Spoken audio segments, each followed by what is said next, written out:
Vienne, 1846. Devant les portes de l'hôpital général, une femme enceinte est à genoux sur les pavés. Les contractions ont commencé, l'hôpital est là, à 10 mètres, gratuit, et elle supplie qu'on ne la fasse pas entrer. Pas maintenant, pas ce soir. Elle préfère accoucher là, dans la rue, dans le froid, plutôt que de passer cette porte. Et elle n'est pas folle. Elle sait quelque chose que les médecins refusent de voir. Les femmes qui accouchent sur les pavés devant l'hôpital survivent mieux que celles qui accouchent à l'intérieur, dans les mains des meilleurs médecins d'Europe. C'est l'histoire de l'homme qui a découvert pourquoi. Un geste minuscule, que tu fais 10 fois par jour sans y penser, aurait suffi à sauver des dizaines de milliers de mères. Il l'a prouvé, chiffre à l'appui. Et pour ça, la médecine tout entière l'a ridiculisé, chassé, brisé, jusqu'à ce qu'il meure, seul, de la maladie exacte qu'il avait passé sa vie à combattre. Mais avant d'en arriver là, il faut que tu comprennes ce qu'était cet hôpital. L'hôpital général de Vienne, c'est la fierté de l'Empire. La plus grande maternité du monde, des milliers de naissances par an, soins gratuits pour les pauvres. Elle est divisée en 2 cliniques. La première est tenue par les médecins et leurs étudiants, l'élite, la science, les messieurs en redingote. La deuxième par les sages-femmes. Et il y a un chiffre que tout le monde connaît et que personne ne regarde en face. Dans la clinique des sages-femmes, la fièvre des accouchés tue environ une mère sur 25. C'est déjà terrible. Mais dans la clinique des médecins, elle en tue jusqu'à 1 sur 10. Certains mois, 1 sur 6. Les femmes de Vienne, elles, connaissent le chiffre par cœur. Elles supplient, pleurent, mentent, tout pour être admises chez les sages-femmes.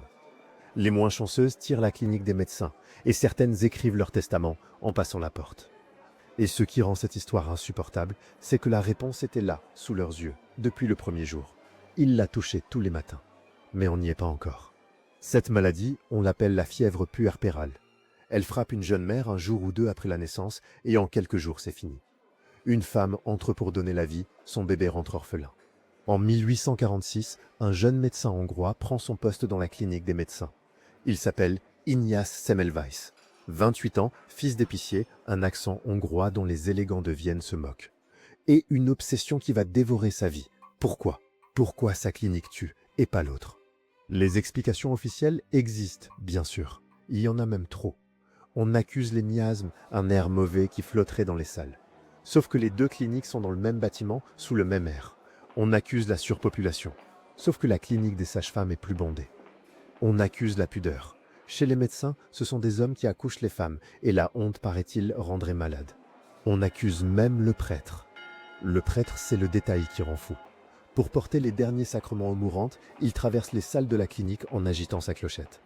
Et des collègues avancent très sérieusement que la terreur causée par cette clochette affaiblit les accouchés. Semmelweis teste. Il fait passer le prêtre par une porte dérobée, sans clochette, en silence. Résultat, rien. Les mères meurent exactement pareil. Il teste tout, méthodiquement, comme ça. La position d'accouchement, rien. Les courants d'air, rien. Le regard des étudiants étrangers, il en fait renvoyer, rien. Chaque fausse piste tombe l'une après l'autre, et le mystère devient insupportable. 2 cliniques identiques, même bâtiment, même patiente, et l'une des 2 est un piège mortel. Et les mères continuaient de mourir. Et puis, en 1847, la réponse arrive. Pas dans un laboratoire. Dans un cercueil. Son meilleur ami, un professeur nommé Jacob Kolletschka, dirige une autopsie quand un étudiant maladroit le pique au doigt avec le scalpel. Une entaille de rien du tout. Quelques jours plus tard, Kolletschka est mort. Et quand Semmelweis lit le rapport d'autopsie de son ami, le sol s'ouvre sous ses pieds. Les lésions sont les mêmes, trait pour trait. Kolletschka est mort de la même maladie que les accouchés, lui un homme qui n'a jamais accouché de personne, mais qui avait plongé les mains dans un cadavre. Alors tout s'assemble et c'est monstrueux. Chaque matin, les médecins et les étudiants disséquent des cadavres, souvent ceux des mères mortes la veille. Et l'après-midi, ils montent aux salles d'accouchement, sans se laver les mains. À l'époque, personne ne s'en cache. L'odeur de cadavre sur les doigts est presque un titre de gloire, la preuve qu'on a bien travaillé le matin. Les sages-femmes, elles, ne touchent jamais un mort. La conclusion de Semmelweis tient en une phrase, et cette phrase est inacceptable. C'est nous. Quelque chose d'invisible passe des cadavres aux mains, et des mains au ventre des mères. Les médecins ne soignent pas la fièvre, ils la livrent. Lui-même a disséqué pendant des années. Combien de femmes sont mortes de ses propres mains? Il l'écrira plus tard. Dieu seul connaît leur nombre. Mais 1847. Semmelweis installe une bassine à l'entrée des salles, remplie d'une solution de chlore, et impose la règle la plus importante de l'histoire de la médecine. Personne ne touche une accouchée sans s'être lavé les mains. Les étudiants râlent, on se moque, on obéit à moitié. Ils hurlent, Il surveille, il tient bon. Et les chiffres tombent. 1 mois, la mortalité s'effondre. Quelques mois, elle passe sous celle des sages-femmes. Puis arrive quelque chose que cette clinique n'avait jamais connu. Des mois entiers à zéro. 0 morte. Dans la salle qui enterrait une mère sur 10. Il tient la preuve. Massive, immédiate, reproductible. Un geste, un seau, 3 sous de chlore, des milliers de vies. Tu te dis que l'histoire est finie, qu'on le porte en triomphe. C'est exactement l'inverse qui se produit.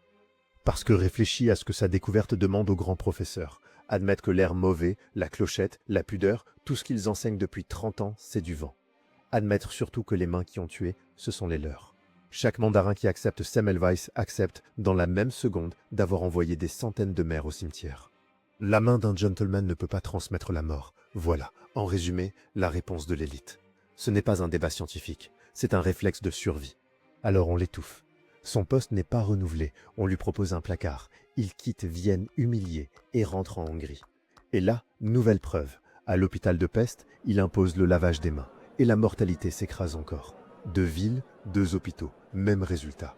L'Europe médicale hausse les épaules et continue d'accoucher les mains sales. Et les mères continuaient de mourir. Et Semmelweis change. L'homme méthodique devient un homme en guerre. Il publie enfin son grand livre et comme personne ne l'écoute, il se met à écrire des lettres ouvertes aux professeurs les plus puissants d'Europe, des lettres où un médecin traite ses confrères d'assassins.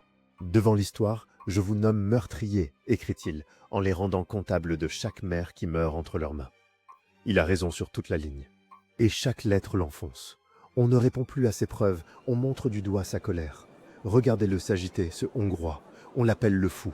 Les années passent et sa santé bascule, l'esprit se dérègle, les colères, les absences. On ne saura jamais exactement ce qui le rongeait. En 1865, ses proches organisent une visite d'un établissement à Vienne. Une visite, lui dit-on, c'est un asile. Quand il comprend et tente de repartir, les gardiens le maîtrisent brutalement. La camisole, le cachot.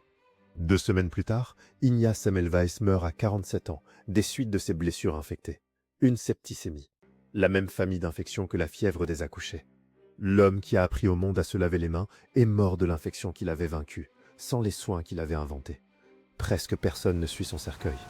Et puis, quelques années plus tard, tout lui donne raison. Pasteur montre les microbes au microscope. L'invisible sur les mains a désormais un visage. Lister désinfecte ses salles d'opération.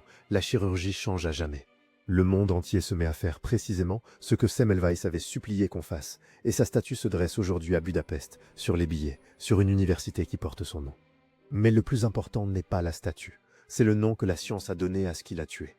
Pas la septicémie, l'autre chose.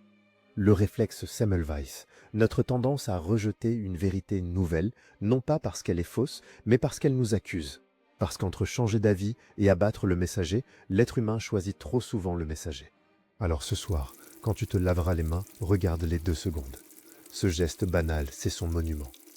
Un homme a eu raison seul contre tous, l'a prouvé, l'a répété, l'a hurlé, et le monde a préféré le détruire plutôt que de s'excuser. Les mères, elles, ont continué à mourir pendant 20 ans. Non pas parce que la réponse manquait, parce qu'elle était insupportable à ceux qui avaient les mains sales.